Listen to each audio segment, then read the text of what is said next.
As you probably know by now, I spend a lot of my time educating business owners how to organize their Canva accounts for maximum efficiency. So I probably shouldn't be surprised how often I get asked how I've set up my own Canva account. So today I thought I'd answer that question with a video, and I'm going to take you on a quick tour of my own Canva workspace.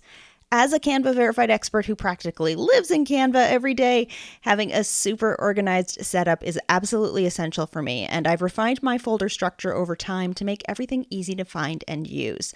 I've got 12 primary folders, which I find is the sweet spot. Not too many to feel overwhelmed, but enough to keep everything neatly categorized. When I was setting up my folders, I wanted to make sure they were specific enough so I'd know exactly what's inside at a glance, but also broad enough to handle all the new content I'm constantly creating. It's a bit of a balancing act, but I think I've nailed it. Each folder has a clear purpose, making it easy to find what I need without any guesswork. So here's a closer look at what's in each top-level folder. Blog and website is where I keep all the graphics I use on my website. Think blog post images, thumbnails for tip videos, designs for the images I've used throughout various pages on my website, like my homepage, services pages, podcast media page, etc. Brand assets contains anything related to my branding that doesn't quite fit into the brand kit, like extra headshots and the design for all of my custom folder thumbnails. Courses is probably one of the folders I'm in the most often, especially lately since I've been completely overhauling the lessons for my Canva organization course.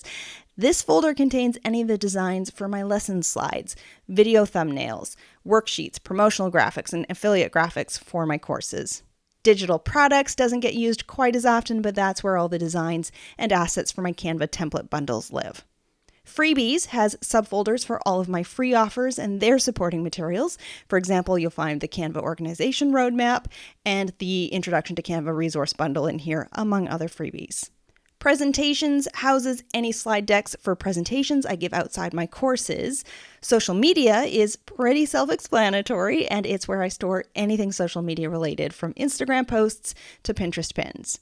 Photos is split into categories for styled stock photos and screenshots, and then my styled stock folder is broken down into source website and then into image, topic, or theme. Templates holds all the templates I've imported into my account for future use. For example, from the Template Tribe, which is a third-party Canva template site, or my social designer, aka Roger Coles, who is a Canva creator that contributes templates to the official Canva template library. But what all of these have in common is that none of them have yet been customized for my own brand. They're just here for future use. Then there's the VIP Day and Services folder, which contains the small number of designs I need for my one-to-one organization service offers. Personal is my catch-all for non-business stuff like family holiday card designs. And then finally, there's my archive folder, which I use to tuck away files that I'm not actively using but might need later. And I review it periodically to clean things out. So that's my Canva account in a nutshell. It's all about making things as easy and efficient as possible so I can focus on creating great content without getting bogged down in the organization. I hope this gives you some ideas for setting up your own Canva projects, but if you're looking for a bit more guidance on how to set up an organized Canva filing cabinet that works for your own unique content, I'd love to invite you to join me in Clean Up My Canva, the Canva organization course. It has now been completely rewritten and re-recorded, and I am so excited for you to see it because I'm absolutely confident that it will change the way you use Canva for the better. There are 5 modules that walk you through organization basics, organizing your designs, your media, your templates, and then how to maintain your Canva organization. If you want to stop spending so much time searching for your Canva files so you can have a faster and more enjoyable design process, then I genuinely believe this course will help you transform your cluttered Canva into an organized and intuitive workspace. You can learn more by going to brendacadman.com/cleanupmycanva.